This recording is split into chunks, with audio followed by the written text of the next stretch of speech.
Bonsoir mesdames et messieurs, bienvenue à la Fondation de l'Ermitage. Je me réjouis tout particulièrement de vous accueillir si nombreuses et si nombreux ce soir, le sourire aux lèvres, dans le cadre de cette soirée exceptionnelle où nous allons avoir l'immense plaisir d'entendre Madame Marie-Paule Vial, commissaire de l'exposition des trésors de la Fondation des Treilles, que nous avons inaugurée il y a 3 semaines. C'est un plaisir immense aussi de retrouver ce soir Marie-Paule, en effet, parce qu'elle est à l'origine de cette exposition consacrée à cette question formidable et encore peu connue, constituée il y a dès les années 60, dès les années 40 même, par Anne Gruner-Schlumberger. Et c'est un projet que Marie-Paule m'a proposé il y a maintenant 3 ans de montrer à la Fondation de l'Ermitage. Et c'est une perspective, je dois dire, qui m'a tout de suite énormément séduite parce que, en plus de l'intérêt artistique considérable de cet ensemble, il me semblait qu'il pourrait être bien mis en valeur ici, à l'Ermitage, dans l'ancienne demeure de la famille Bugnon, dont l'architecture classique et les très nombreuses fenêtres ouvertes sur le parc se prêtaient, me semblait-il bien, à évoquer aussi le domaine des treilles, qui est si lié à la collection que vous avez déjà vue dans nos salles. Et c'est du reste de la Fondation des Treilles que Marie-Paule Vial va nous parler ce soir, cette grande entreprise mécénale et artistique réalisée par Anne Gruner-Schlumberger. J'aimerais vous donner quelques mots d'introduction sur Madame Vial, qui a mené un caractère magnifique au sein des musées de France. Marie-Paule Vial a fait ses études à Aix-en-Provence et elle a passé une grande partie de sa vie professionnelle à Marseille.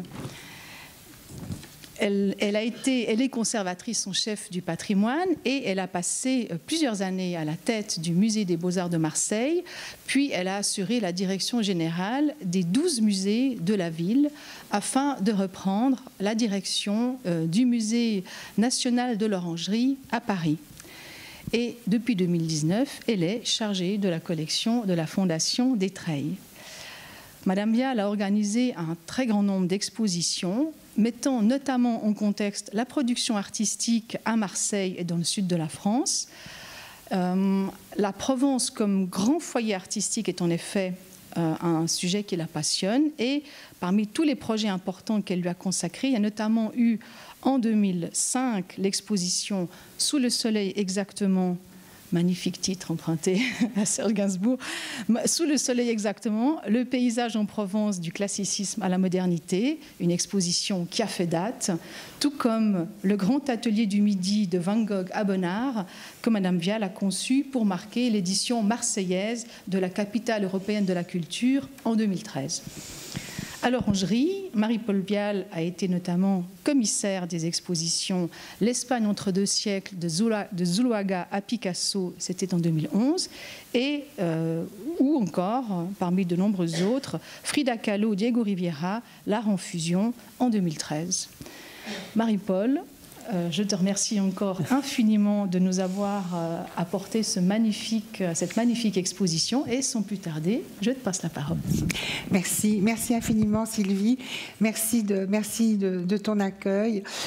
Mesdames, messieurs, chers amis de la Fondation de l'Ermitage, je suis très heureuse d'être ici. Je remercie sincèrement du fond du cœur Sylvie parce qu'effectivement, quand j'ai proposé ce sujet d'exposition, quand je lui ai proposé d'exposer ici, pour des tas de raisons dont on va parler, il y a vraiment des correspondances très fortes. La collection d'Anne Gruner-Schlumberger, dont je sais très bien qu'elle n'est pas très connue, peut-être en dehors de France en tout cas. Sylvie m'a réservé un accueil tout à fait chaleureux, a manifesté un grand intérêt. Et je dois dire que ces dernières semaines, puisque nous avons inauguré le 20 janvier, les dernières semaines, début janvier, que j'ai passées ici avec Sylvie et toute son équipe, ont été pour moi des semaines absolument merveilleuses. J'ai beaucoup aimé notre collaboration et travailler dans cette demeure où la collection, qui est une collection privée, donc, se déploie dans un cadre qui lui va absolument merveilleusement bien. Et avec ce dialogue qui s'entretient entre l'intérieur et l'extérieur, entre les œuvres, entre la nature, c'est précisément ce type de dialogue qui intéressait Anne Gruner-Schlumberger dont nous allons parler. Anne Gruner-Schlumberger, donc pour ceux qui ont déjà visité l'exposition, je l'espère. Pour ceux qui ne l'ont pas visité, je les encourage vivement, vivement à y aller et même à y retourner, car l'exposition est très riche. Nous montrons 123 œuvres, je crois très exactement, et qui montrent à la fois, qui montrent l'étendue des goûts d'Anne Gruner-Schlumberger, qui montrent ses admirations pour certains artistes, qui laisse, si on écoute bien, on suit bien son regard et on va de salle en salle, on comprend les très fortes amitiés qu'elle a pu avoir avec certains artistes en constituant des ensembles importants, toutes les correspondances qu'elle a pu établir entre les différents arts, car elle ne s'intéressait pas seulement à la peinture ou à l'art occidental, mais elle avait une curiosité très étendue à toute forme d'art, et de civilisation. Donc une femme très curieuse, une femme très généreuse, qui a collectionné des œuvres qui étaient des œuvres de ses amis. C'est comme ça qu'on a ici pu présenter un ensemble extraordinaire de tableaux de Max Ernst ou de Bronner. Nous allons revenir sur ces questions-là. Donc voilà, je tenais à remercier vraiment à nouveau Sylvie, parce que ça nous permet de faire découvrir à la fois une collection exceptionnelle et aussi une femme exceptionnelle, exceptionnelle par son goût, par ses talents, par sa générosité et par l'œuvre qu'elle a léguée en plus de cette collection qu'elle nous lègue, et l'œuvre qu'elle a léguée vraiment et dont nous allons parler. Une femme qui non seulement avait du goût, de la générosité, mais était aussi une visionnaire. Et c'est ce que nous allons probablement, j'espère, découvrir ensemble à travers cette fondation qu'elle a créée, imaginée, pensée dans le moindre détail et qui aujourd'hui est un lieu d'accueil extraordinaire pour de nombreux chercheurs, artistes, écrivains, photographes, et qui n'est pas ouverte au public, d'où l'intérêt aussi pour nous de pouvoir faire voyager les œuvres d'art qu'elle a collectionnées et dont elle avait elle-même dressé la liste afin que cet ensemble-là que vous voyez aujourd'hui puisse être montré au public et être partagé, car pour elle, la notion de partage est une notion extrêmement importante. Je commencerai par je vais lui donner la parole. Je vais donner la parole à Anne Gruner-Schlumberger. En 1960, par une journée ensoleillée d'hiver, je me trouvais assise sur un restanque au lieu-dit Les Treilles. Je grignotais olives et saucissons. À mes côtés, Pierre Barbe, aussi étonné que moi-même, goûtait à une partie de campagne. Que faisions-nous dans ce paysage du bout du monde, relié à tour seulement par sentiers et carrères à moutons? Des lointains bleutés s'étendaient à l'infini. Un amour aux conséquences imprévisibles était né. Quelques lignes sont extraites d'un ouvrage qu'elle a consacré à ce domaine des treilles qu'elle acquiert donc en 1960. C'est un domaine. Vous voyez ici une partie du domaine. C'est un domaine qui se situe à Tourtour, donc dans le Var, dans l'arrière-pays varois, une région un peu montagneuse. Il y a de la forêt, il y a du maquis, et il y avait là un ensemble de fermes, occupées ou pas occupées. Et donc elle arrive par cette belle journée ensoleillée, comme elle le dit elle-même. On la voit ici, justement, assise, comme elle a souvent aimé le faire, à contempler ce paysage qui l'a totalement séduite. Les photos en noir et blanc que je vais vous montrer dans cette conférence sont des photos qui ont toutes été prises par une très célèbre photographe qui s'appelait Jacqueline Hyde, qui est décédée en 2013.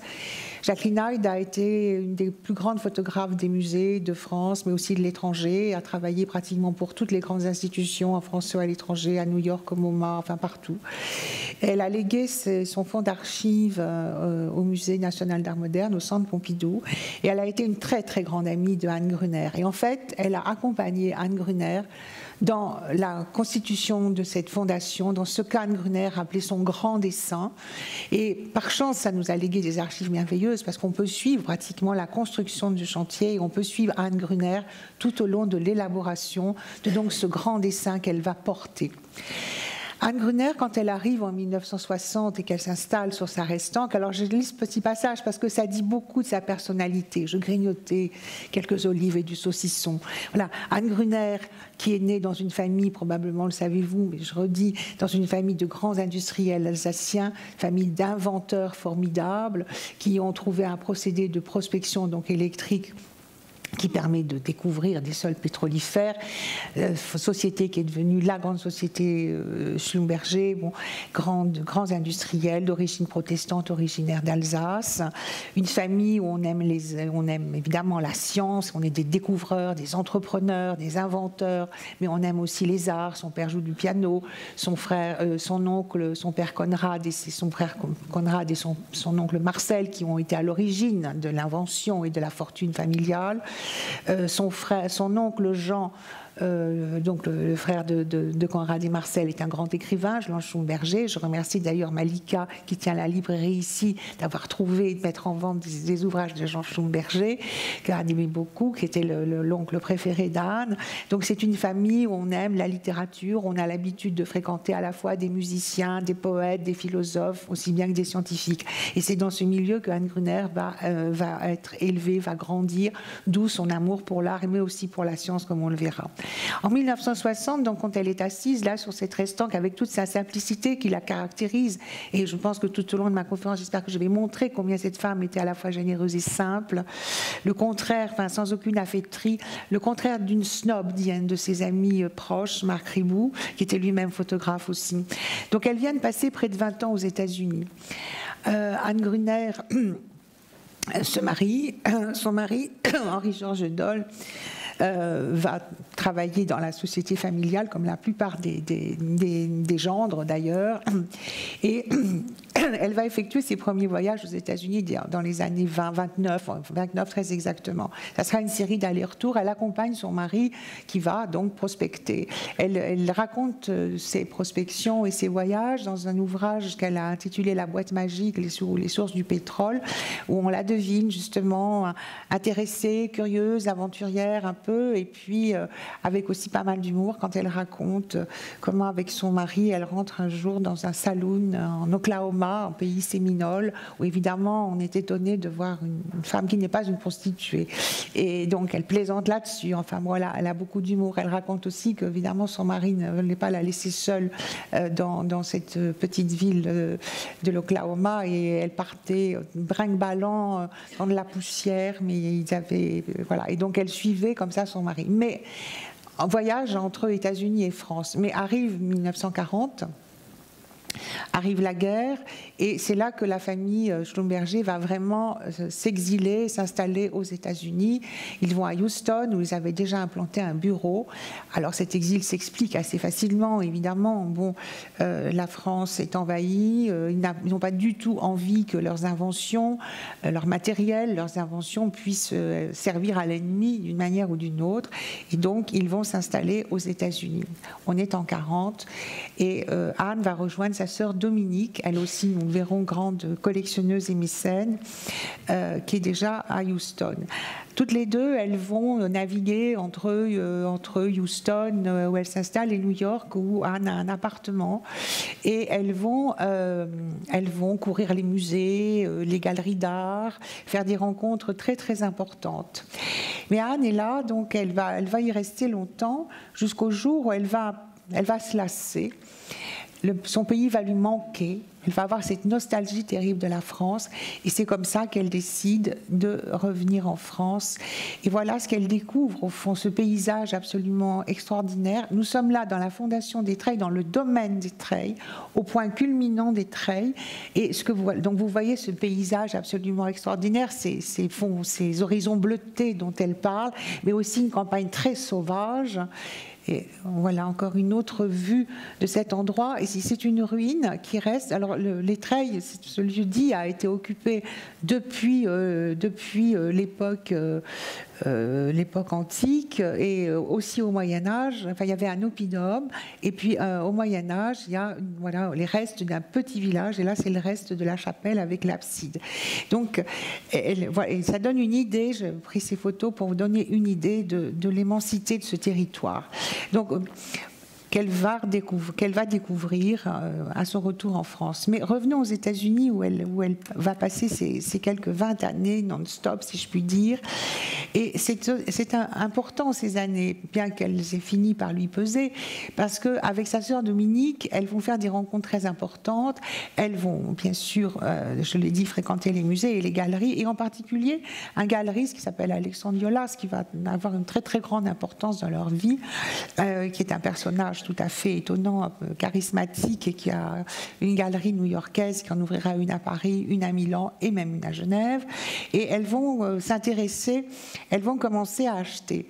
Dominique de Ménil, sa sœur, qui est à l'origine de la célèbre fondation Ménil à Houston, avec son mari Jean de Ménil, avait déjà commencé à s'intéresser à l'art moderne, et elle avait déjà rencontré Max Ernst, elle avait déjà acheté quelques œuvres des artistes comme Ernst ou Brauner. Il y a d'ailleurs un portrait de Dominique de Ménil par Max Ernst. Quant à Anne, c'est moins sûr. Peut-être que c'est justement ce séjour aux États-Unis où elle va commencer à s'intéresser à cette partie-là de l'art qu'on appelle l'art moderne.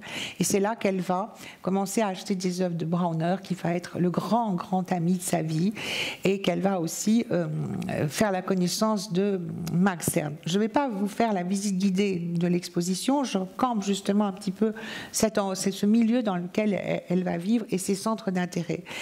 Elle achète, donc là vous avez un tableau de Victor Brauner, la jeune fille regardant son dessin, qui est évidemment bien plus beau dans les salles, peinture à la cire de Brauner, une autre peinture de Victor Brauner, le poème. Donc elle se passionne pour cet artiste qu'elle comprend. C'est un artiste qui a une vie un peu difficile, douloureuse, qui a une reconnaissance très tardive et qui va être un ami toute sa vie. La caractéristique d'Anne Gruner-Schlumberger, c'est que quand elle achète des œuvres d'art, elle achète des œuvres à des amis. Pour elle, une collection, c'est une histoire d'amitié. C'est une façon aussi de soutenir des artistes qui, à ce moment de leur vie, ne sont pas très connus, sont même pas célèbres du tout et vivent dans les plus grandes difficultés. Elle achète ce tableau particulièrement intéressant qu'elle avait acheté, donc ça on en est sûr, quand elle était à New York avec son premier mari, Henri-Georges Dole, et qu'elle va racheter ensuite bien plus tard. Donc elle l'aura acheté celui-là 2 fois. Elle est d'une grande, grande fidélité. Donc elle se passionne pour ces artistes-là, et elle rencontre à New York Max Ernst, qui va être aussi pour elle une grande amitié. On aura l'occasion d'en parler d'ailleurs un peu plus tard. Donc l'amitié, la fidélité sont au cœur de la constitution de la collection qui est présentée ici dans ces murs. Rencontre importante avec les artistes, rencontre importante avec donc ce galeriste Alexandre Yolas, qui va aussi l'accompagner durant pratiquement toute sa vie, et ça, on aura l'occasion de revenir ensuite sur cette personnalité quand nous allons parler plus spécifiquement du domaine des treilles vraiment. Mais donc elle rencontre aussi le père couturier, un père dominicain qui est très éclairé, comme souvent d'ailleurs les dominicains, et qui est un grand défenseur de l'art moderne. Il trouve que l'art religieux, c'est pas nécessairement parce que c'est de l'art religieux qu'il faut toujours produire les mêmes modèles, rester un peu dans ces ambiances qu'on appelle saint-sulpiciens, de refaire toujours les mêmes choses, mais qu'on peut aussi aller vers de l'art de l'avant-garde, dans l'art sacré, et il va toujours défendre ces théories-là. Il est aussi en exil à New York, elle le rencontre, et ce sont des rencontres très importantes parce que c'est peut-être grâce à lui qu'elles vont découvrir des artistes qui sont leurs contemporains. C'est aussi grâce à lui peut-être qu'elles vont franchir le pas et qu'elles vont devenir mécènes, aussi bien Anne Gruner que Dominique de Ménil, sa sœur, que son autre sœur, Sylvie Boissonnat, qui a été aussi un grand mécène. Elles ont toutes les 3 collectionné et toutes les 3 beaucoup apporté et donné au musée, aux différents musées. Et donc, dans cette famille protestante, où le paraître est le contraire de ce qui est enseigné, où il n'est pas question d'étaler sa richesse, et sa richesse n'est pas là uniquement pour qu'on en tire un grand profit, mais aussi dans ce sens de partage. Et donc, comment concilier ce goût, en quelque sorte, de la collection et de l'appropriation de quelque chose qu'on va mettre sur son mur, et comment se déculpabiliser d'une certaine manière. Et donc, ça va passer justement par une réflexion sur le mécénat et le fait que, effectivement, on peut très bien collectionner pour en faire quelque chose, pour le partager, pour permettre de le donner à des musées, de le montrer et d'aider des artistes. Et précisément, comme vous le savez probablement, alors que ce n'est pas tout à fait dans les traditions françaises, au contraire, aux États-Unis, le mécénat est très important. Et d'ailleurs, à l'exception de National Gallery, du grand musée national des États-Unis, la plupart des musées sont des musées qui ont été fondés par des mécènes et sont à l'origine des fondations privées, comme celle où nous sommes et comme la Fondation des Treilles. Donc c'est aussi cet apprentissage-là qui va les orienter vers cet esprit de collection et aussi de mécénat, et qui va amener chacune des sœurs à bâtir et construire une œuvre. Pour Anne, ça sera la Fondation des Treilles. Donc elle va découvrir Max Ernst, qui va être un grand fidèle, donc je ne commande pas toutes ses œuvres. Max Ernst joue avec le frottage. Elle achète des œuvres très emblématiques de Max Ernst, comme cette œuvre qui est présentée ici, Les Amis d'Alice, qui est une œuvre très importante, faite d'après, évidemment, le grand récit de Lewis Carroll, qu'elle achète directement dans l'atelier de Max Ernst, quand Max Ernst, de retour en France, tout comme elle, installe son atelier en Touraine. Encore un tableau de Max Ernst, tellement typique de ces frottages. Vous voyez ça, quand on revient sur le frottage qui est là, voilà, expérience qui va se traduire ensuite en peinture. Elle sait toujours, alors même aux États-Unis, elle va découvrir ces artistes, elle va commencer sa collection. Elle ne cessera jamais de collectionner. Son dernier achat, elle meurt en 1993, son dernier achat date de 1992, c'est vous dire. Mais elle s'est toujours intéressée à l'art, pas dans cet esprit peut-être de faire une collection. Dans son jeune âge, à 15 ans, quand elle est adolescente, elle est déjà passionnée par l'art. Et en fait, son rêve, c'est pas de faire une collection, de devenir collectionneuse et mécène. À 15 ans, probablement, on ne pense pas à ça. Son rêve, c'est de devenir sculpteur. Et donc, elle va convaincre ses parents de la laisser apprendre le dessin dans l'atelier d'un très, très célèbre artiste du moment, qui est Henri Laurence, qui appartient au mouvement cubiste. Et elle va donc dans son atelier pour apprendre le dessin. Ici, je vous montre justement un des très beaux dessins d'Henri Laurence qui est présenté ici. Henri Laurence restera pour elle... Elle aura pour Henri Laurence une admiration qui ne cessera jamais, et elle n'aura de cesse justement que de pouvoir acquérir des œuvres de Laurence. Mais elle ne va pas devenir sculpteur, parce que dans cette famille, même si on aime l'art, même si l'art est important, même si on fréquente des artistes, des intellectuels et des penseurs, il n'est pas question qu'on devienne artiste. Eh bien, elle le deviendra quand même, d'une certaine manière, avec son domaine des treilles, puisqu'elle va, quand elle achète ce petit domaine dont on va parler maintenant, elle va le modeler, le travailler, le sculpter en quelque façon, et elle va se comporter là à la fois en grande mécène, visionnaire, mais aussi, effectivement, elle va en créer quelque chose, voilà. Dans cette famille, entreprendre, créer, c'est essentiel.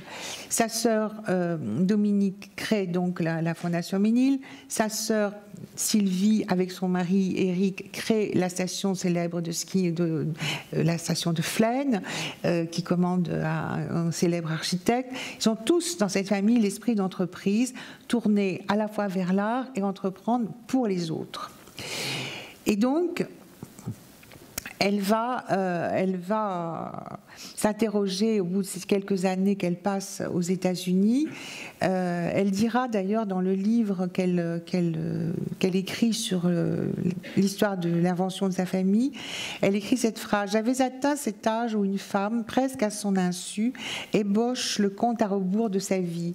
Ce n'était pas encore un dialogue avec mes fantômes, pas tout à fait, mais déjà comme celui qui arrive à une croisée des chemins, je coulais des regards furtifs par-dessus mon épaule.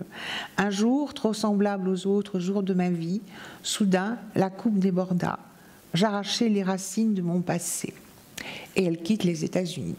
Et ces racines, j'aime beaucoup cette phrase parce que, en fait, elle dit, elle coupe les racines de son passé, donc elle va effectivement, elle se séparera de son mari quelques années plus tard, mais elle va replanter ses racines dans ce domaine qu'elle va découvrir, donc non loin de Tourtour. Les Treilles, un nom qui faisait rêver avant d'être une réalité. De ce paysage privilégié est née une idée. Comment de cette idée, à l'image d'une unité biologique où circule un même sang, un corps s'est formé, ses rôles dégagés. L'olivier est nourriture et couleur d'horizon. L'eau tour à tour irrigue ou peigne, éteint le feu. Les travaux de la main et de la pensée sans frontières, rien n'est inutile. Une phrase qui la résume bien aussi, rien n'est inutile. Donc elle arrive et elle va découvrir ce domaine. Elle va, pour créer son domaine, elle achète d'abord 50 hectares, c'est une acquisition qu'elle fait à une de ses tantes, et puis progressivement elle achète des parcelles, des fermes abandonnées, elle va créer des maisons, elle va en restaurer d'autres, 50 hectares. Aujourd'hui, à sa mort, le domaine fait 300 hectares. C'est une terre un peu sauvage, un massif forestier, mais il y a aussi des cultures, et elle va avoir à cœur de redonner à cette terre cette vocation qu'elle avait, c'est-à-dire une vocation agricole. Mais pour l'heure, vous voyez, je vous ai montré le paysage tout à l'heure, pour l'heure, c'est quand même ce grand massif un peu désolé. Alors, elle va s'entourer de personnalités extraordinaires, dont un déjà, Pierre Barbe, un architecte, ensuite un jardinier, Henri Fiche. Et cet architecte, Pierre Barbe, lui dit... elle est désespérée, enfin, c'est avec lui qu'elle mange son saucisson et ses olives, et il lui dit, mais enfin, commencez comme les Romains, commencez par faire des routes. Et c'est pour ça que je vous montre cette route qui est effectivement une route qui traverse le domaine, parce qu'il faut bien commencer par quelque chose. Alors elle raconte comment elle marche devant un tracteur qui ouvre la route et qui trace la route. Commencez par faire des routes. Donc, vous voyez, donc voilà le domaine qui est... là déjà elle a fait des plantations. Petit à petit, elle va le remodeler. Ça, c'est ce qu'on voit quand on est sur la ruine que je vous ai montré. Donc, quand on est là-haut, cette ruine s'appelle Calamantran. C'est un petit peu ce qu'on voit. Et donc, on voit petit à petit comment cette terre un peu sauvage va être remodelée, retravaillée avec ses cyprès, avec ses oliviers plantés. Il y a 3000 oliviers plantés dans le domaine, avec les lavandes, avec ces haies de cyprès qui sont faites pour couper le vent, parce qu'on est quand même dans une terre venteuse, une terre de Mistral, mais qui organise et structure un paysage un peu à la manière des jardins toscans également. Donc, elle va s'installer là, donc voilà encore une vue de ces jardins qu'elle va faire créer. Oliviers, cyprès, lavande, pin, c'est un jour de Mistral. Et elle va faire construire. Alors, pour l'architecture, elle fait travailler un architecte qui est aujourd'hui, malheureusement, finalement, assez peu connu, qui s'appelle Pierre Barbe. Pierre Barbe est assez peu connu parce que, contrairement à un architecte comme Le Corbusier, qu'il a connu, c'est avec lui d'ailleurs qu'il va fonder en 1930 l'union de ce qu'on appelle l'Union des artistes modernes. Il est moins connu parce qu'il n'a pas laissé d'œuvres publiques, comme par exemple, je ne sais pas, la Cité radieuse de Marseille, du Corbusier, pour prendre cet exemple qui m'est cher, et marseillais, bien entendu. Il a surtout travaillé pour des grandes familles. Il a travaillé pour les Noailles, pour les de Chambure, il a travaillé énormément pour la famille Schlumberger, pour Dominique, pour Anne, pour leur cousin Pierre. Donc, il a une clientèle plutôt, disons, privée. Et donc, il est moins passé à la postérité, bien qu'il ait été très important. Donc, il participe à ce mouvement qu'on appelle le modernisme, sans pour autant abandonner une certaine forme de goût de classicisme. C'est par l'intermédiaire de sa sœur Dominique qu'elle fait la connaissance de Pierre Barbe, qui avait déjà travaillé pour une de leurs cousines. Enfin, c'est vraiment une petite histoire de famille. Il avait refait la décoration de l'appartement de Dominique de Ménil à Paris, rue de Lascaz, conçu le mobilier, les tables basses, il y en aura d'ailleurs aussi au Treil. Il travaille des tubulures, de l'acier, mais voilà. Et donc, c'est avec lui qu'elle va le faire venir au Treil, et ensemble, ça prendra 20 ans. Pendant 20 ans, ils vont bâtir, restaurer, reconstruire. Et on voit là, c'est encore une photo de Jacqueline Hyde, le chantier de construction de sa maison. Sa maison s'appelle Bargentane. Bar comme Barbe, l'architecte, premièrement. Jean, le nom de son second époux, Jean Gruner. Et puis Anne, son nom, Bargentane, qui sonne très très bien comme un nom parfaitement. On ne pense pas forcément que c'est 3 syllabes, tellement ce nom sonne bien. Et on est là, une vue de la construction de Bargentane. Il n'y avait rien. Il n'y avait rien à Monticule, il a fallu raser. La voici en train de regarder justement la plantation. On a enlevé des blocs. Alors, elle est toujours présente sur le chantier. À partir du moment où elle s'installe, où elle décide de construire quelque chose, elle ne sait pas encore ce que ça va devenir, cette fondation dont nous allons parler, dans les buts qu'elle a aujourd'hui et qui se sont développés. Pour l'instant, c'est un domaine et elle fait œuvre. Voilà, elle œuvre. Elle s'emploie à faire quelque chose, elle sauve un domaine, elle restaure et elle crée quelque chose. Et donc, eh bien, elle est présente sans arrêt sur les chantiers. On la voit là en train de surveiller des ouvriers. Alors, il ne faut pas croire, quand on est au Treil, quand on voit ces vues, les oliviers, ils ont été plantés, même à des tailles absolument incroyables. Et pour ça, il y a un autre personnage important dans ce récit, dans cette histoire de la construction des Treilles, c'est Henri Fiche. Henri Fiche est jardinier, il est né pas loin des Treilles, à Valoris. Son père est horticulteur et pépiniériste, son père est d'origine suisse. Et d'ailleurs, Henri Fiche fait ses études au lycée professionnel, à l'école d'horticulture de Genève. Vous voyez, donc, et il travaille avec son père à partir de la fin des années 40. Henri Fiche est le créateur du jardin de la Fondation Mag à Saint-Paul-de-Vence. Il est le créateur du jardin du musée Chagall à Nice, du jardin du musée Fernand Léger à Biot, du jardin du musée Picasso à Antibes. Et il va travailler pendant plus de 20 ans aussi aux côtés d'Anne Gruner. Alors, il raconte lui aussi leur première rencontre. Alors, il ne grignote pas du saucisson sur la Restanque, mais il vient la voir, puisqu'il est connu, donc elle fait appel à ses services. Donc, il vient la voir. Première rencontre. La première fois que je suis venue au Treil, Madame Gruner m'a fait faire le tour. Et puis, elle m'a demandé ce que je ferais ici. Et j'ai répondu rien. C'était un peu provocateur, mais ce que je voulais dire, c'est que l'endroit avait assez de charme pour se suffire à lui-même. Il y avait une sérénité, une vérité du lieu qu'il fallait essayer de préserver plutôt que de vouloir faire quelque chose à tout prix. Et c'est comme ça que l'histoire a commencé.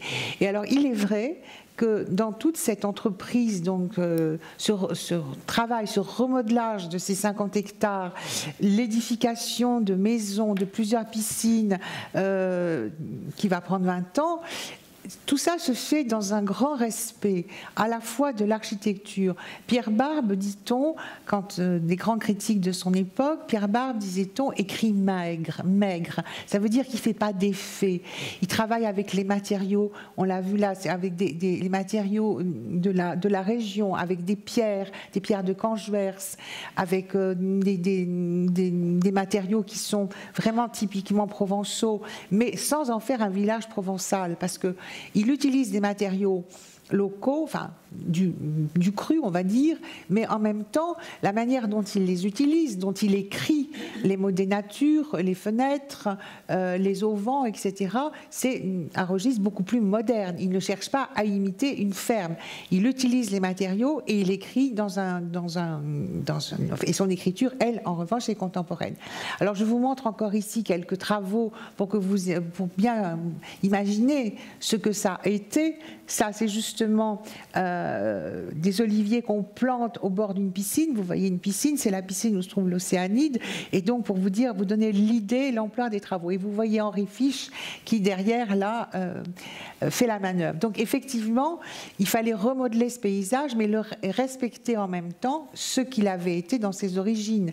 C'est une terre où on plante l'olivier, on plante la vigne, on plante la lavande, donc il fallait et le blé. Donc, on respecte ça. On ne va pas chercher, il était contre le fait de faire des arbustes à fleurs, il le dit très bien, même les lauriers, elle en veut quelques-uns et lui, il trouve qu'il y en a déjà un peu trop sur la Côte d'Azur, hein. Il faut rester plutôt sobre et puis surtout essayer de planter des choses qui ne soient pas trop gourmandes en eau aussi, parce qu'évidemment la Provence est une terre un peu sèche et venteuse et on la voit ici justement discutant devant ces haies de cyprès avec Henri Fiche au moment de planter des oliviers. C'est dire à quel point elle s'est investie et c'est pour ça que d'une certaine manière, elle qui n'a pas pu être sculpteur, eh bien, elle n'a pas sculpté, oui, des formes, des objets, du marbre ou de la terre glaise, que sais-je. Elle a sculpté carrément un domaine de 300 hectares.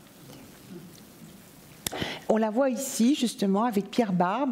Ils sont en train de regarder les plans de sa maison de Bargentanne, qui est une maison, enfin, c'est un plan en H, comme vous le voyez. Et là encore, elle s'implique, elle sait très bien ce qu'elle veut. C'est une femme extrêmement volontaire, c'est une femme intelligente, très généreuse, très ouverte, qui vit entourée d'artistes, mais qui sait ce qu'elle veut, on peut dire. Alors voilà le résultat, une fois que c'est terminé. Voilà Bargentanne. Et vous voyez, je vous disais, ce qui compte beaucoup, c'est le travail de la pierre, l'appareillage de ces murs, c'est l'harmonie entre le bâti et la nature. C'est voilà. L'harmonie, c'est à peu près, je dirais, le mot qui convient le mieux. C'est l'harmonie entre le bâti, la nature, les œuvres qu'on va voir à l'extérieur, les œuvres à l'intérieur, les œuvres de sa collection que vous voyez ici, dont certaines, évidemment, prennent place dans sa demeure ici. Voilà encore, vous voyez, c'est ce travail, c'est plus dans ce travail des matériaux, de l'écriture que vient la beauté vraiment de ces architectures. Voici l'auvent de la maison, donc on entre curieusement, on peut dire, par cet auvent, mais c'est aussi en même temps très intelligent parce que les jours de pluie, vous pouvez avancer avec votre voiture jusque-là sans vous mouiller. Et cet auvent, elle le décore avec ces objets du monde agricole. Parce que elle ne perd jamais de vue les origines de ce domaine. Alors elle a son grand dessein, elle veut faire quelque chose, elle veut créer quelque chose, et elle se posera, on va se poser des questions avec elle, mais que faire après de tout ça? Mais ce qu'elle vit dans le respect de cette terre. Pour elle, c'est extrêmement important. Et il y a un personnage qui joue un rôle dans cette histoire-là, qui certainement l'encourage à collectionner et à exposer, parce que c'est comme un petit musée des arts et traditions populaires quand vous arrivez là, à garder ces outils du monde agricole ou ces objets. Voilà, quand on entre à l'intérieur, ou ces objets des arts et traditions populaires, la personne qui probablement a beaucoup compté pour ces collectes-là, c'est un autre grand personnage, c'est Georges-Henri Rivière. Georges-Henri Rivière est le fondateur du musée des arts et traditions populaires, donc en France, à Paris, qui est actuellement délocalisé à Marseille. Mais c'est un muséologue, c'est un des premiers, on disait qu'il était l'inventeur des vitrines, il a révolutionné complètement le monde de la muséographie, mais surtout, il est le premier grand ethnologue de la France. En fait, il s'interroge, il se dit à un moment dans les années 30 où le monde rural est en train de disparaître, il faut collecter tout ça, il faut garder tout ça, il faut garder la mémoire de ces savoir-faire ancestraux. Et c'est lui qui l'accompagne dans cette démarche, et elle va collectionner Max Ernst, comme on l'a vu, ou Victor Bronner, mais elle va aussi collectionner ces simples objets qu'elle va mettre en valeur. Et dans toutes les maisons du domaine, Il y a 16 maisons en tout aujourd'hui dans le domaine, sans compter les bâtiments administratifs, mais 16 maisons qui peuvent accueillir des chercheurs, on va revenir là-dessus.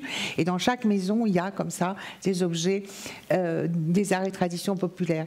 De même, dans son salon, vous voyez là, tout ça sont des outils pour la tonte. Il y a des ciseaux pour la tonte des moutons.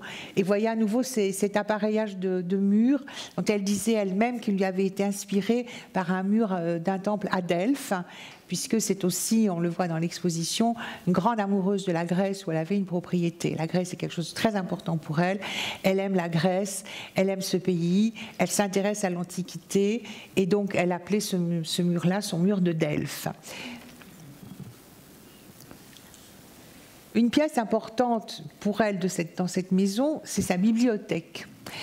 Dans Bargentane, donc, il y a effectivement salle à manger, des pièces, comme partout, mais il y a une grande bibliothèque qui est totalement conçue par Barbe, y compris il a conçu les rayonnages. Et vous voyez la petite table au premier plan, là, c'est ce qui a rendu Barbe célèbre. C'est les petites tables qu'il avait dessinées en 1930 quand il était membre de l'Union des artistes modernes, où il disait que vraiment, en fait, Pierre Barbe, c'est un peu less is more. Enfin, moins on en fait, mieux c'est, déjà. Et puis, c'est un peu aussi cette idée d'un autre grand architecte, l'ornement comme crime. Donc on évite l'ornement, on évite le trop. Donc c'est simplement 3 pieds, hop, et un petit plateau de verre. C'est ce qu'il y avait aussi donc dans l'hôtel particulier à Paris, chez Dominique et aussi chez elle. La bibliothèque est un lieu très important. Tiens. Ah ben oui, ma bibliothèque. Là, voilà. La bibliothèque est un lieu très très important à 2 niveaux avec une mezzanine. C'est aussi Barbe qui dessine cet escalier qui sera réalisé par un artisan de la région. Presque tout est réalisé par des artisans de la région. C'est très important. Alors, sa bibliothèque révèle aussi beaucoup de ses goûts, évidemment. À la fois, tous les artistes qu'elle collectionne sont documentés. Il y a des ouvrages, des monographies, des catalogues d'exposition, mais elle s'intéresse aussi beaucoup à l'histoire de la Provence. Donc, on y trouve tout un rayonnage avec des œuvres sur la Provence. Là encore, précisément, peut-être avec l'aide de Georges-Henri Rivière, que ça passionne, qui va être à l'origine aussi de la création d'écomusées. Donc, c'est un lieu pour elle, un lieu de travail très très important. Elle écrit, et de la fenêtre de sa bibliothèque, on voit ce Max Ernst. Enfin, quand elle achète les treilles, pour elle, il s'agit évidemment de restaurer ce domaine, d'en faire à la fois un grand domaine agricole, mais aussi un lieu de villégiature pour sa famille d'abord, et ensuite un lieu pour la recherche. Et enfin, elle va pouvoir, de même qu'elle va faire modeler ce paysage, elle va enfin pouvoir acheter des œuvres de grand format, des grandes sculptures, parce que dans un appartement, fût-il grand, c'est quand même un peu difficile. Et elle va acheter des œuvres à son ami Max Ernst, qui à ce moment-là habite non pas très loin de Tourtour, il habite le village voisin de Seillan, et il vient en voisin. Il vient en voisin comme beaucoup d'artistes. Elle s'entoure de Pierre Barbe, d'Henri Fiche, de Jacqueline Hein, la photographe qui va suivre toutes ces campagnes. Elle a une amie peintre qui vit aussi sur le domaine. Max Ernst, il vient en ami. Georges-Henri Rivière, il séjourne très régulièrement. Petit à petit, alors que le domaine n'est pas encore totalement bâti, totalement construit, elle réunit autour d'elle des amis dans des domaines divers. Elle est très proche, on le voit sur des photos dans le diaporama qui est dans les salles, elle est très proche de Kirkpatrick, qui est un grand claveciniste, qui a transcrit les fameuses 555 sonates de Scarlatti, et nous lui rendons grâce pour ça aussi. Donc elle s'entoure de musiciens, elle s'entoure aussi de philosophes. Michel Serres, grand philosophe, va devenir un des familiers du domaine. C'est une sorte de petit phalanstère comme ça, intellectuel, qui se constitue petit à petit autour d'elle et qui l'accompagne dans sa construction des treilles. Et à chaque fois, vous voyez, il y a ce jeu très important pour elle, la beauté des intérieurs, la beauté de la nature et l'harmonie avec les œuvres. Il faut que tout ça dialogue.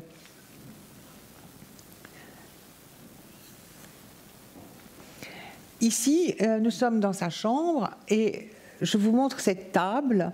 Alors déjà, c'est quelqu'un qui a horreur des choses tape à l'œil. Hein, vraiment, vous ne verrez pas de mobilier extraordinaire. Ce sont toujours des meubles simples, des meubles provençaux. Cette chaise à bras, son petit fauteuil est typique. Hein, simplement un petit fauteuil à bras paillé.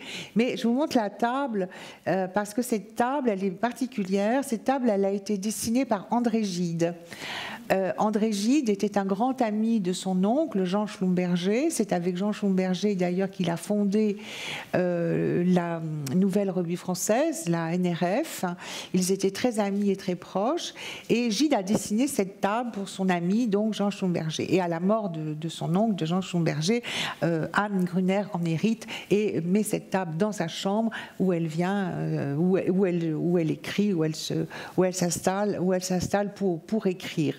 Simplicité des formes, simplicité des matières. Vous voyez les sols, hein, ce sont des sols aussi faits avec des terres cuites de la région. Voilà, donc c'est ce qui règne le plus. L'harmonie, la simplicité, le goût des choses simples. Et je pense que dans l'exposition, il y a d'ailleurs une partie qui montre aussi ce goût des choses simples. La maison est un plan en H, c'est elle qui l'a voulu comme ça, c'est elle qui a demandé à Barbe de le dessiner comme ça, et les deux parties du H sont reliées par cette galerie qui sert évidemment à exposer des œuvres. Elle aimait beaucoup changer les œuvres de place, mais là encore vous voyez la sobriété. C'est le maître mot. C'est simplement un bâti sur lequel on a mis des coussins confortables. Et là, je vous montre, de là, on a vu sur le patio la bibliothèque et la porte-boue. Et au premier plan, là, vous avez une lampe. Il y en a d'autres dans le domaine. Et puis, une petite table. Le piétement, la lampe et le piétement de table sont de Diego Giacometti.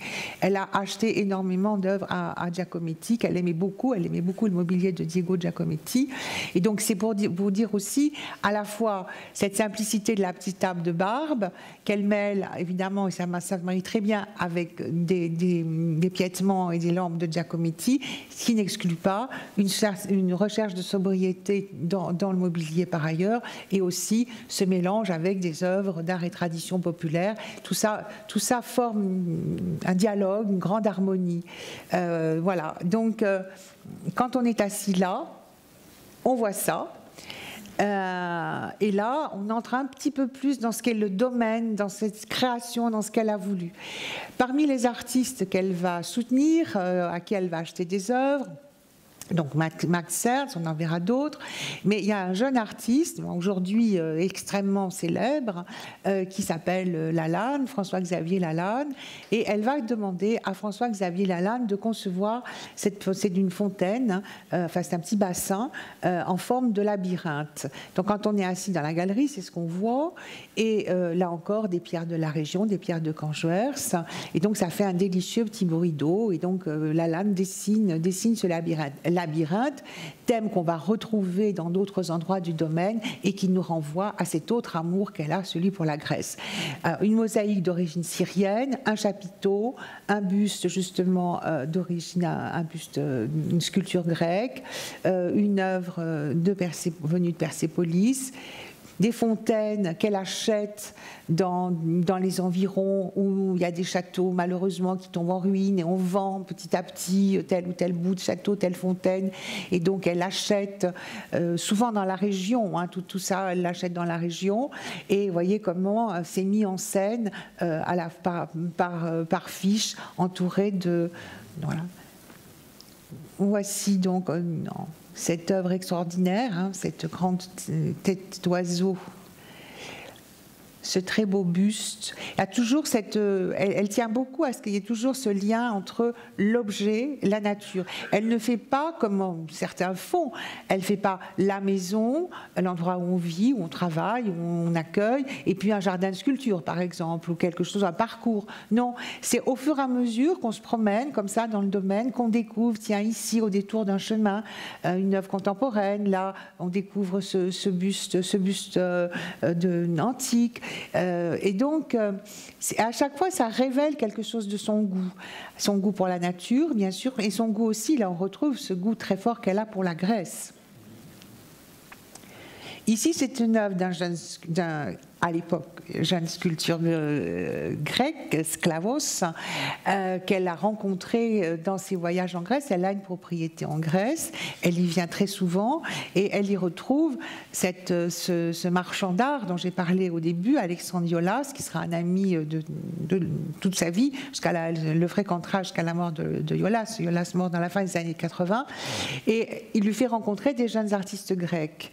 Et dans les jeunes artistes grecs qu'il lui fait rencontrer, il y en a qui sont présents ici dans l'exposition, notamment il y a 2 tableaux de Phasianos et une colombe de Vagis, et il y a cet artiste Sklavos, et pour elle c'est très important parce que vous avez vu dans l'exposition il y a un petit vase cycladique, donc elle s'intéresse à l'art des Cyclades depuis que sa mère lui a offert une première grande figure féminine des Cyclades, et elle va se passionner pour l'art des Cyclades, elle se passionne pour la Grèce de manière générale, et quand elle achète ces œuvres de Sklavos, pour elle, dans la simplicité des formes de ces œuvres de Sklavos, il y a quelque chose qui ressort encore de l'art cycladique. Et donc elle le met en scène comme ça simplement sur un petit muret. C'est généralement elle qui plaçait. Ici, cette petite chouette de Vagis, donc l'artiste qui a fait la colombe, qui est dans l'exposition, là, qui semble perdue au milieu des bruyères. Et donc, à chaque fois, ça crée des éléments de surprise, des moments où on s'arrête, et évidemment, ça ajoute ce dialogue entre une œuvre et l'environnement, cet environnement naturel, évidemment, est très important. Encore une œuvre de Vagis, Serpent.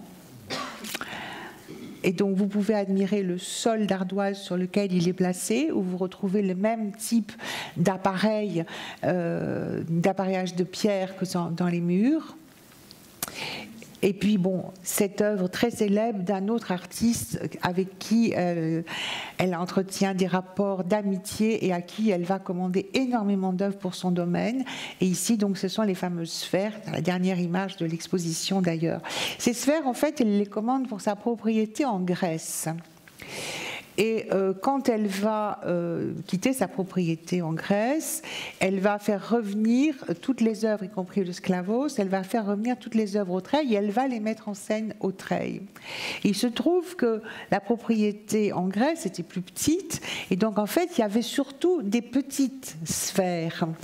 Et quand elle fait transférer ça au Treil, elle trouve que c'est ridicule, ces petites sphères, ça n'a pas de sens dans cette immensité du domaine. Et alors, elle dit à Takis, bon, ça suffit avec tes petites boules là, tu vas me faire des grosses sphères, et puis je veux qu'elles aient l'air d'être tombées du ciel. Et puis, elle les fait poser, elle va... pas loin, en Provence, à Arles, où on vend des matériaux anciens, et y compris, elle achète ces dalles qui sont des dalles romaines, et donc elle fait cette sorte de matelas de dalles romaines sur lesquelles ensuite ces grandes sphères de Takis vont être posées. Et là encore, à un endroit stratégique, c'est en contrebas de sa maison, en contrebas de la piscine de sa maison, et avec une très très belle vue sur la nature et très loin sur les treilles, sur le massif des Morts. Et à côté, elle y fait poser, enfin, elle peut acquérir une très très grande œuvre de Max Ernst qu'elle convoitait depuis très longtemps, le Capricorne, qui est une œuvre que Max Ernst a exécutée et réalisée quand il était en Arizona. C'est une sculpture en ciment, il avait souvent pratiqué la sculpture en ciment, il en fait lui-même le moulage pour qu'ensuite ça soit fondu et que ça donne lieu à ces bronzes. Et sa sœur Dominique avait acheté un exemplaire de Capricorne de Max Ernst, une espèce de roi qui règne comme ça, on a l'impression qu'il règne sur ce vaste domaine. Elle vous retrouvez là effectivement les fameux horizons bleutés. Ce que vous voyez, c'est le massif des Morts. Et ce qui est extraordinaire au Treil, c'est qu'on ne voit que de la nature. Et donc, il est là veillant avec sa femme, enfin, c'est un groupe de 3, veillant sur ce domaine. Et c'est Max Ernst lui-même qui est venu l'installer là, quand elle en fait l'acquisition. Donc, acquisition dont elle rêvait. Donc, je vais faire peut-être un petit retour en arrière, comme ça. Alors, ces treilles, c'est à la fois des maisons qu'elle achète, ce sont des vieilles fermes qui sont souvent abandonnées. Elle leur garde le nom, elle aime bien garder le nom du propriétaire.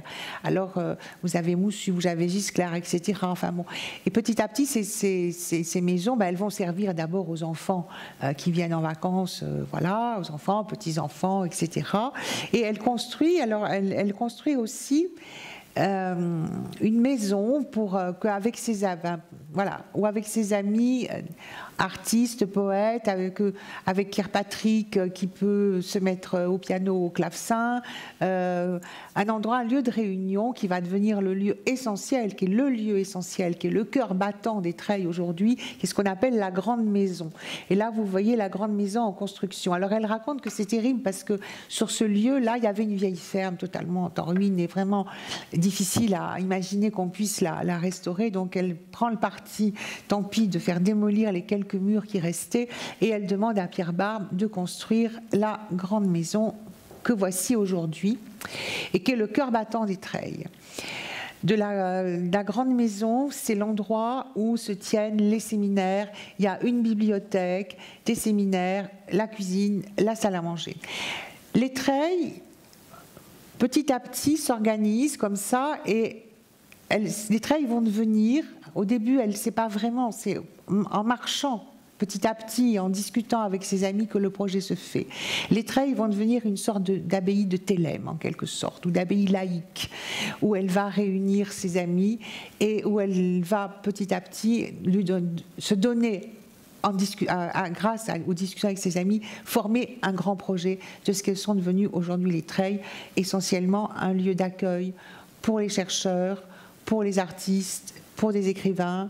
Il n'est pas ouvert au public, il est réservé vraiment à la pensée. Elle veut faire des Treilles un lieu où on est comme dans une île et on est à l'abri, on est dans la quiétude la plus totale et c'est le lieu idéal pour travailler, pour penser, travailler, échanger. Et pour ça, il faut un lieu. Et donc c'est ce lieu, la grande maison, qui est le cœur battant des Treilles, l'endroit où on se retrouve. Et ça donne aussi une idée de la beauté, là aussi de l'organisation. Quand je vous disais que Barbe écrit maigre, pour reprendre cette expression d'un critique de son époque, bon, toit de tuiles, d'accord, mais vous voyez la manière dont l'écriture des portes, c'est tout simple, il n'y a pas de fioriture, c'est lisse. Et puis, toujours, ce qui est absolument extraordinaire et la réussite parfaite de cet endroit, c'est le dialogue entre, effectivement, les murs, la construction et la nature.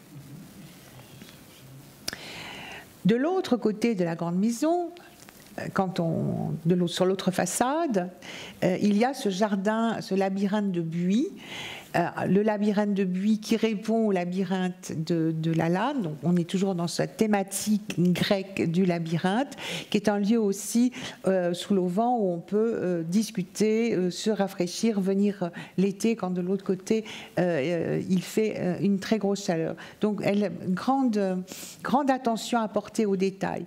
Dans ce labyrinthe, il y a une petite sculpture de Lalanne, donc le fameux Lalanne du labyrinthe. Elle fait travailler aux Treilles, elle achète donc des œuvres d'art antique qu'elle va disséminer dans le domaine, on va encore en voir là, et elle fait essentiellement travailler, elle commande à essentiellement, bon, Max Ernst, Lalanne, qui est un jeune artiste qu'elle va soutenir, et qui est un artiste qu'elle rencontre grâce, là encore, à Alexandre Iolas, toujours ce même marchand, et Lalanne, et l'autre grand artiste présent au Treilles, c'est Takis. Et donc, ensemble, ils vont créer cette harmonie entre nature, bâti, maison et sculpture. Donc cette petite chouette est là, tout près, elle est située dans la cour où il y a le labyrinthe et entourée de jasmin. Lalanne est un artiste qu'elle a beaucoup aimé. Et d'ailleurs, vous avez un très bel exemple ici de l'œuvre la plus célèbre de Lalanne, c'est les fameux moutons qui sont présentés ici même au dernier étage. Elle achète des sculptures antiques. Ici, donc, cette très belle sculpture féminine qui semblerait, on pensait être une cérès, mais c'est pas sûr.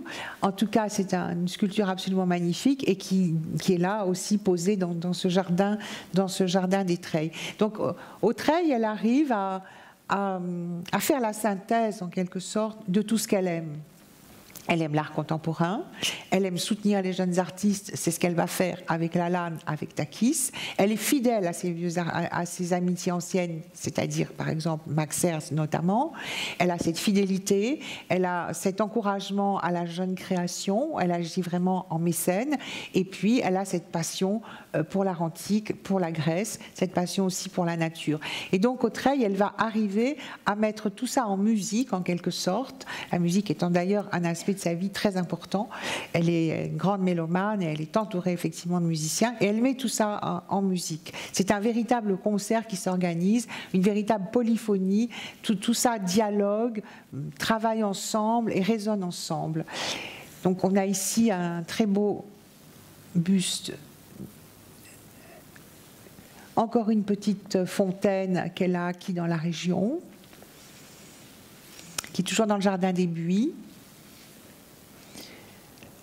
On plante des oliviers à côté de la piscine où se situe l'Océanide de Laurence. Laurence, c'est aussi la fidélité. Henri Laurence, c'est donc ce maître chez qui elle est allée apprendre le dessin et où elle avait rêvé, qu'il avait fait rêver à une carrière de sculpteur. Et enfin, c'est ce qu'elle dit, enfin dans ce domaine des Treilles, elle a la place pour acheter les sculptures de cet artiste qu'elle a considéré toute sa vie comme son maître, pour qui elle a une grande admiration. Et elle achète donc cette sculpture qui est une océanide, qui est assez caractéristique des œuvres de Laurence de la fin des années 40, et qu'elle va poser au bord d'une piscine, la piscine qu'on devinait, et elle fait planter des oliviers tout autour. Et là, il y a encore un dialogue extraordinaire entre l'eau, cette océanide précisément qui sort comme une sculpture qui semble sortir de l'eau, une forme qui semble vraiment une sirène sortant de l'eau, et puis entourée de cette sublime nature. Au Treilles, l'avantage de ce domaine qui est un peu en hauteur, qui est même en hauteur dans l'arrière-pays varois, c'est qu'on a sans arrêt des points de vue.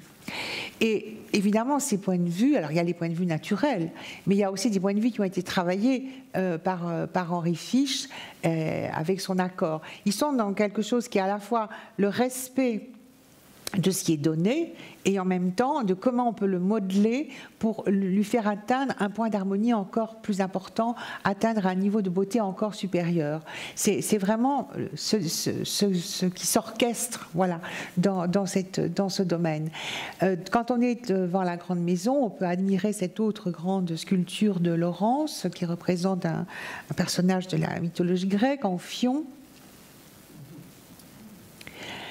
Au détour, posée simplement, à même le sol, une tête, on se dit, comme quelque chose qu'on aurait laissé là, abandonné, qui est une tête d'un sculpteur contemporain, Vagis. Non loin, à nouveau, de cette fontaine typique de ces fontaines de la Renaissance, ces monstres qu'on aimait bien dans les jardins, on aimait bien dans les jardins de la Renaissance, créés pour les jardins de la Renaissance. Et là, tout d'un coup, une autre tête qui vient alors là d'Amérique latine, posée aussi au détour d'un chemin. Ce que vous voyez dépasser là, c'est la tête d'un âne, le lapin avant de la lane. La lane crée des animaux polymorphes. Alors, il a une tête de lapin, un corps d'oiseau, des pattes de bovidé, une queue de poisson. Et en réalité, tout ça, eh bien, c'est une girouette. Et la tête, le jour, avec ses grandes oreilles, la tête, le jour de grand vent, ou même de vent simplement, la tête tourne. Et il vous surprend, il semble émerger comme ça de ce mur et entouré de ces cyprès, de ce romarin, de cette nature abondante. Hommage à ce domaine des treilles, sur une aire qui pourrait être presque une aire pour battre le blé. Elle commande à Takis, donc ce jeune artiste grec qui a commencé par faire des sculptures presque un peu classiques, inspirées des formes grecques, des formes de la mythologie, enfin des sujets mythologiques, et qui va avoir la révélation du monde moderne et de ce qu'on peut tirer de ce monde moderne un jour qu'il est à Calais et qu'il voit tous ces signaux de la signalétique d'une gare et qui va lui inspirer d'autres, qui va l'orienter vers une autre forme de sculpture et d'installation.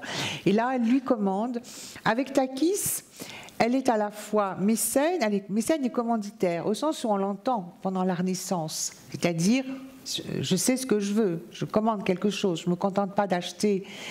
Quand elle a acheté des œuvres à Victor Bronner pour l'aider, elle faisait acte de mécénat, mais l'œuvre était déjà faite. Là non, elle va faire le programme.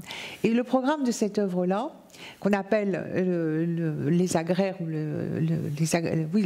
l'installation des agraires, elle va le faire avec Georges-Henri Rivière, qui est très très présent à ses côtés pendant toutes ces 20 années que vont durer l'élaboration et la construction du domaine.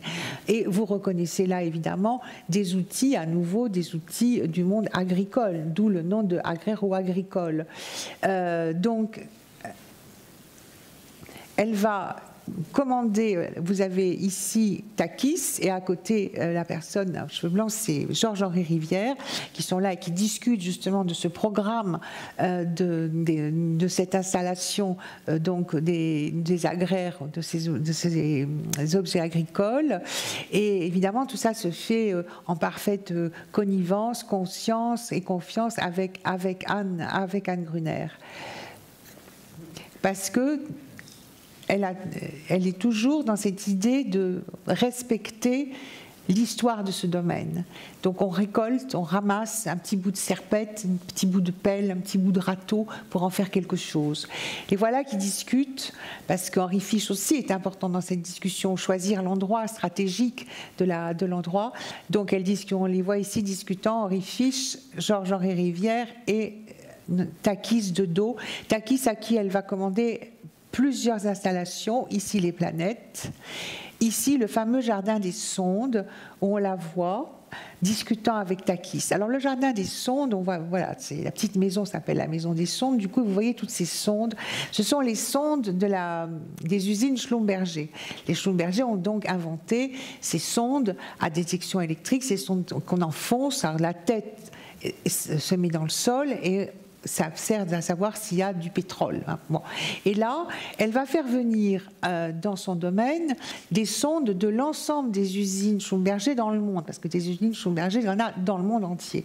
Elle va faire venir donc des véritables sondes et elle va demander à Takis de faire cette installation. Alors, les sondes, normalement, sont enfoncées dans le sol et là, elles montent, elles s'élèvent vers le ciel. C'est un hommage extraordinaire qu'elle rend à sa famille, puisque sa famille, la richesse de sa famille, le pouvoir et la richesse de sa famille, ce qui lui permet aujourd'hui à elle d'accomplir ce rêve, de bâtir quelque chose, eh bien, c'est par les sondes que c'est arrivé. Ce jardin des sondes a été terminé en 1986 et inauguré par le président François Mitterrand lui-même, qui était venu aux sondes. Alors, il y a sa maison de Bargentanne, il y a la grande maison, le lieu de réunion, il y a énormément d'autres maisons dans le domaine. Celle-ci avait pour fonction, avant que la grande maison n'existe, d'accueillir justement les séminaires. Les premiers séminaires se sont tenus là, c'est pour ça que c'est une grande maison. Et vous voyez à nouveau simplicité, alors toit de tuiles, simplicité des murs, et puis cette écriture si simple des fenêtres. Voilà un intérieur, ça c'est l'intérieur de la maison qu'on appelle fonction, puisqu'elle faisait fonction. Alors, comment ça s'est passé cette histoire au fond? Au début, elle tombe amoureuse de cette terre, elle tombe amoureuse de ce coin de Provence et elle bâtit, elle rebâtit, elle construit quelque chose, elle se prend au jeu d'être ce maître d'œuvre. Elle pense évidemment, elle y reçoit ses enfants, ses petits-enfants, mais elle a envie de laisser quelque chose. Dans cette famille, on est une famille d'entrepreneurs, on est une famille généreuse, on est une famille de mécènes, et chacun a créé quelque chose.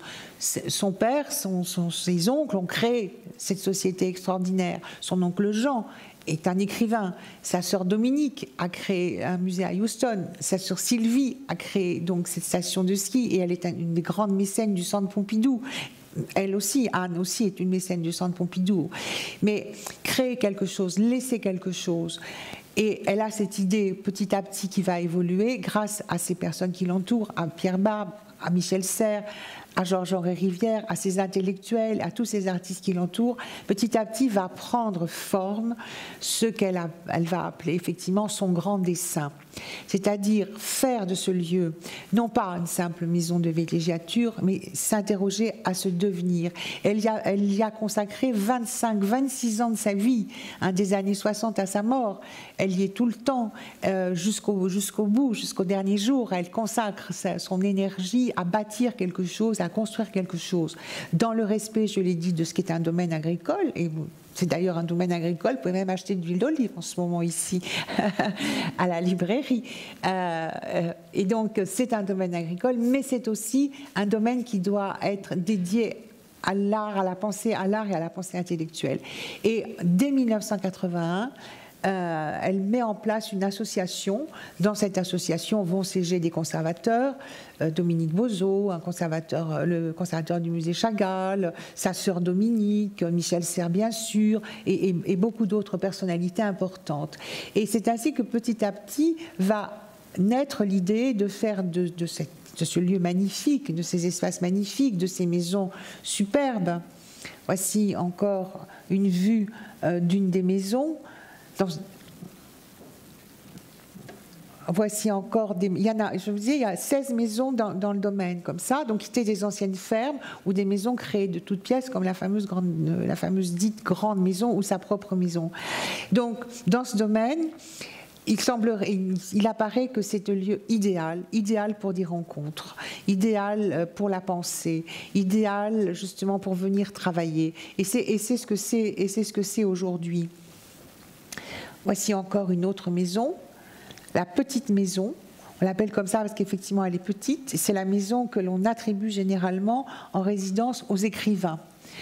Et donc l'idée, on est un peu, quand on y est, d'une certaine manière, on est coupé du monde, mais une bonne coupure.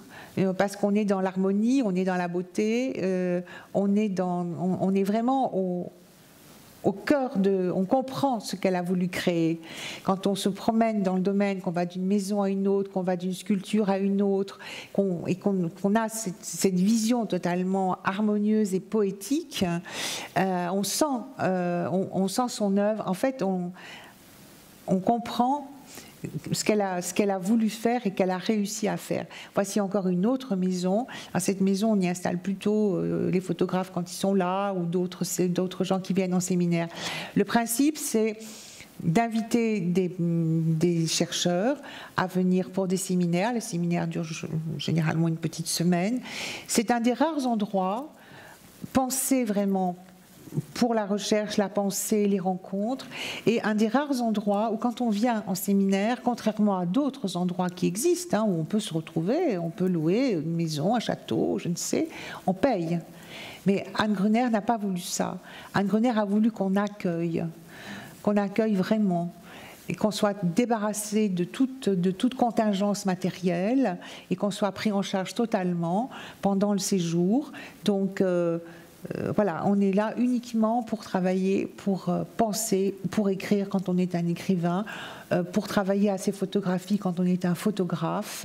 Donc elle a légué quelque chose d'extraordinaire avec ce domaine. Elle nous a légué d'abord la beauté d'un lieu, elle a sauvé des maisons, elle a sauvegardé un paysage, elle a animé ce paysage avec des œuvres d'art qui dialoguent magnifiquement avec les pins, les cyprès, qui dialoguent magnifiquement dans cette lumière que vous voyez là aujourd'hui. Là, c'était un jour de grand beau soleil, ce jour-là, avec cette lumière si caractéristique de la Provence, avec quand on est dans les maisons, chaque maison est pensée pour des points de vue. Là, et j'en terminerai avec ça. Voilà, avec ces points de vue sur la nature, on ne voit jamais rien, il n'y a rien qui vient polluer la vision. Point de vue sur la nature et sur ces massifs des morts. Elle dit une chose très très belle à propos de cette fondation, de l'énergie qu'elle y a mis, de tout ce qu'elle a pu y faire, de ce qu'elle va léguer finalement, qu'elle nous a légué. Elle dit, de tous les actes, celui de construire est le plus complet. Il est aussi le plus complet, le plus intime de toute ma vie. J'en conclurai avec ces paroles.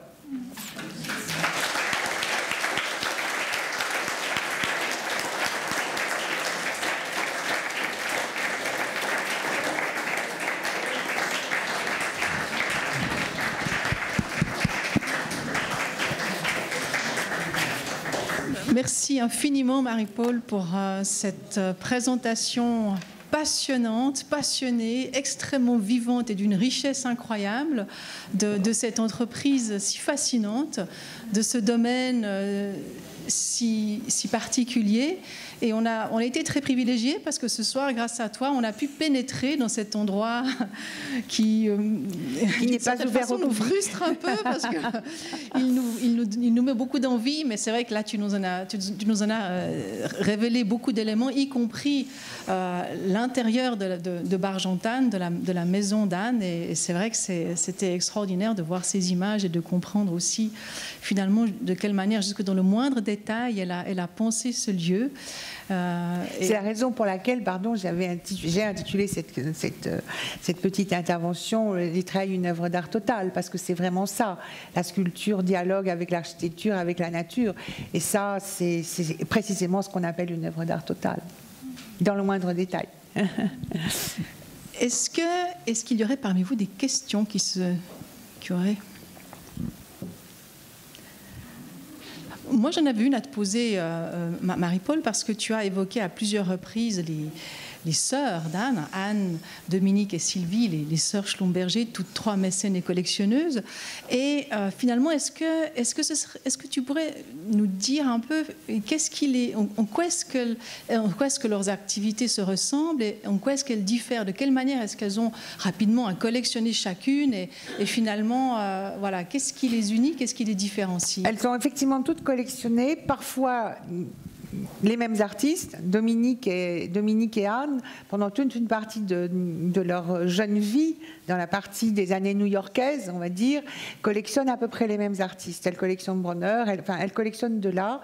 Dominique collectionne en plus, beaucoup plus d'art aborigène que ce que ne fait Anne, mais un petit peu quand même, un petit peu d'art antique. Donc les collections, finalement, pendant 20 ans au moins, les collections de Dominique et d'Anne sont assez semblables. Elles achètent d'ailleurs dans les mêmes galeries ou mêmes marchands. Et puis petit à petit, Dominique, elle va aller vers l'art contemporain, beaucoup plus. Elle va acheter des artistes américains, parce qu'elle vit, elle devient américaine, voilà. Et elle va acheter Rauschenberg, elle va acheter Pollock, elle va acheter Roscoe, à qui elle va commander cette œuvre extraordinaire, la fameuse chapelle qu'elle commande l'architecture, elle commande l'architecture à piano, et puis l'intérieur, donc ces grandes toiles à Roscoe. Donc elle va spécialiser en quelque sorte sa collection vers l'art américain. Quant à Sylvie, donc il y a Flaine dont on a parlé, qui est un centre d'art, hein, elle organise beaucoup d'expositions. Sylvie achète, avec son mari, achètent de l'art contemporain eux aussi, des grandes œuvres, des grands noms, je pense par exemple à Mondrian, mais quand ils achètent ces œuvres, quand elle achète, c'est en général directement, par le biais d'ailleurs d'une fondation qu'ils créent, directement pour les donner au Centre Pompidou. Elles sont membres du conseil d'administration de Pompidou et Sylvie sera d'ailleurs la première présidente des Amis du Centre Pompidou. Et donc c'est un acte, elle achète des œuvres vraiment première moitié 20e, milieu 20e qu'elle donne directement. Et pour elle, ce que j'en sais, en tout cas, c'est qu'elle achète plutôt des artistes plutôt du mouvement support-surface, donc ces artistes de l'école de Nice, dont Claude Viala est un des grands représentants. Donc c'est encore une autre chose. Et puis, quant à Anne, ce qu'on peut remarquer, donc chacune fait œuvre, hein. Il y a Flaine, je l'ai dit, il y a les donations à Pompidou, et puis il y a le musée. Quant à Anne, en fait, elle va continuer à acheter des œuvres d'art toute sa vie, assez diverses aussi, hein, puisqu'elle va acheter de l'art africain à un moment donné, etc., mais toujours en correspondance, et finalement beaucoup moins que ses sœurs, parce qu'à un moment donné, toute son énergie, mais aussi, j'imagine, une partie des moyens, on a beau s'appeler Schumberger quand même, une partie des moyens, elle en plaisante d'ailleurs, elle en plaisante elle-même, dans un petit documentaire, elle dit que quand elle marche, le tracteur ouvre la route, là que je vous ai montré au début, elle dit, je marchais devant le tracteur et je voyais mes millions s'envoler, puis elle fait comme ça. Elle avait beaucoup d'humour, elle avait beaucoup d'humour. Et donc, elle fait cette œuvre-là, voilà. Donc, elles ont chacune, il y a des troncs communs, en quelque sorte, qui correspondent surtout aux années new-yorkaises, en fait, puis après, chacune va se spécialiser. Mais ce qui est sûr, c'est que chacune veut laisser quelque chose à la postérité. Et tu nous confiais, il y a quelques semaines, que tu avais un grand projet en lien avec les sœurs Schlumberger. Oui, nous avons à la Fondation, avec sa présidente, Marie-Vonne de Saint-Pulgent, et quelques autres amis, un grand projet. Nous aimerions consacrer une exposition qui nous permettrait de réunir, alors pas toutes les collections des trois sœurs, parce que ça serait énorme, mais de leur consacrer une exposition avec effectivement un florilège de chacune des collections, justement pour montrer les points communs, pour montrer les différences, pour parler d'elles, de leurs aventures individuelles, de l'aventure aussi de cette famille, parce qu'à chaque fois on revient à ça, c'est-à-dire c'est une énergie qui leur vient de la famille et de leur éducation, et de montrer donc le rôle qu'elles ont joué auprès d'artistes aussi importants que Ernst, Bronner et Rauschenberg ou beaucoup d'autres. Elles ont eu vraiment un rôle qui va au-delà du rôle du collectionneur. Elles ont eu un rôle dans l'histoire de l'art. Et donc si on arrivait à faire cette exposition, ce que nous souhaitons, avec la complicité du Centre Pompidou et probablement ici évidemment de la Fondation Menil à Houston, ça serait formidable, évidemment. Ça mettrait en lumière trois grandes femmes, trois grandes figures de femmes mécènes. Voilà. Merci. Merci. Merci encore infiniment, Marie-Paul, pour cette présentation vraiment merveilleuse. Et je voudrais vous signaler deux choses. D'abord que l'exposition vous attend encore pour un petit moment. Le musée est ouvert ce soir jusqu'à 21h.